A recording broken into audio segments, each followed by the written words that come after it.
আসরে বচসা থেকে রক্তারক্তি সংঘর্ষ, দাউ লাঠির আঘাতে গুরুতর জখম শ্বশুর জামাই।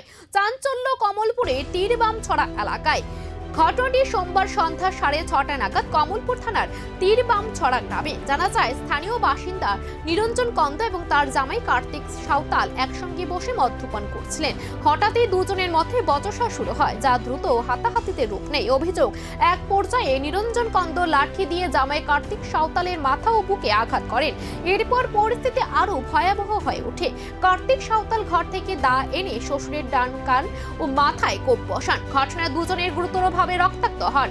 খবর পেয়ে ফায়ার সার্ভিসের কর্মীরা দ্রুত ঘটনাস্থলে পৌঁছে আহতদের উদ্ধার করে বিমল সিংহ মেমোরিয়াল হাসপাতালে নিয়ে যান। বর্তমানে দুজনেই সেখানে চিকিৎসাধীন। মদের আসর থেকে রক্তারক্তি সংঘর্ষ, এই ঘটনা এলাকায় চাঞ্চল্য ছড়িয়েছে। তদন্তে নেমেছে পুলিশ।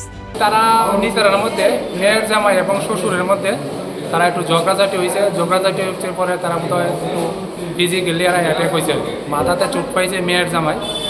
যে পেশেন্ট পাইছে তাই শ্বশুর নাম হয়েছে নিরঞ্জন কন্দ, আর তাই মেয়ের জামাইয়ের নাম হয়েছে কার্তিক সাঁওতাল। আচ্ছা, এটা কি মানে দাদিয়া কোপাকুপি?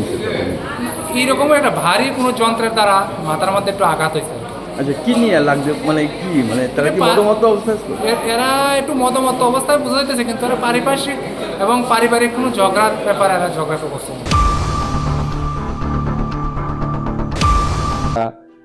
Siniti Prazo ek সময় আগরতলা থাঙ্গে রিগনাই কাঙ্গই গুরি খাঙ্গে সাকসানো ব্লাই লাচি যাবে হেবা মহারাজ ফাইমানি ইয়াগুলো जों Siniti Prasani ট্রেডিশনাল ড্রেস নো जों যেভাবে প্রমোট খাইনানি বাগৈ জাতীয় খা মতাবক শুধু Siniti Prasani বিসিং